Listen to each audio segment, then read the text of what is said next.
Yan, ganun lang siya kabilis tanggalin kung meron lang kayong proper tools.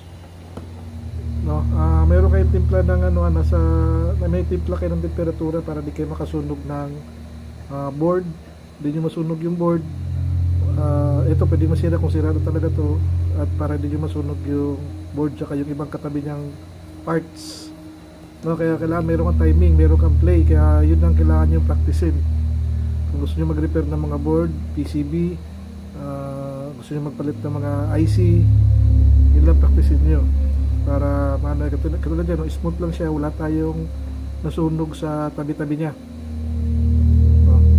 Kaya yun, pagbalik nun, ganun din, lilinisin mo natin konti, tapos babalik natin siya. No? Pag-confirm naman kung sira siya o hindi, sa pag-check natin dito sa component na to, kung sira tong ACR na to, sa multitester natin, dial nyo itapat nyo sa yung dial sa diode. No? Tapos, ang good confirmation natin dito, dapat wala siyang continuity. Wala siyang ito, walang reading dapat dito. Ayan, wala dapat reading yan. Balik na rin natin yan. Yan. Yan. Yan. Tapos balik na rin natin.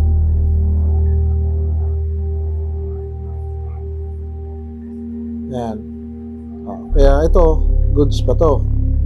Ito ngayon, tinanggal lang natin to for demo. Ngayon, kung itong RR natin na to, bago kayo magtanggal nito at i-confirm, confirm nito na hindi nyo pa tinanggal dito,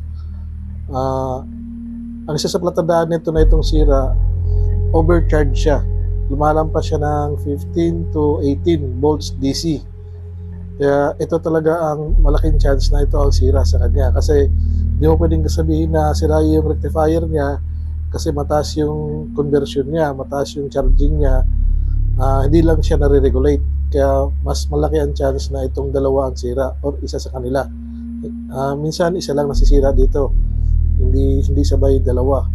Minsan naman dalawa ang sisira. Kaya yun ang isa sa palatandaan kung paano kayo bago nyo siya tanggalin. Kung halimbawa yung charging niya is mataas masyado, hindi na niya nare-regulate nito. Kaya mataas masyado yung charging niya. Kung halimbawa naman na walang pumapasok na charging, hindi ito naman ang sira sa kanya. Yung rectifier naman na magiging sira sa kanya. At kung buo yung mga diode na yan, dito tayo sa mga kapasitor at resistor. Kung buo yung mga diode natin na yan, at gagamit tayo ng ohms test naman. Kaya ganoon siya pag-test kung overcharge naman tayo pag ito yung suspect natin. Pag overcharging naman. Pag walang charging, hindi ito unang suspect natin. Diode muna tayo, kapasitor at resistor.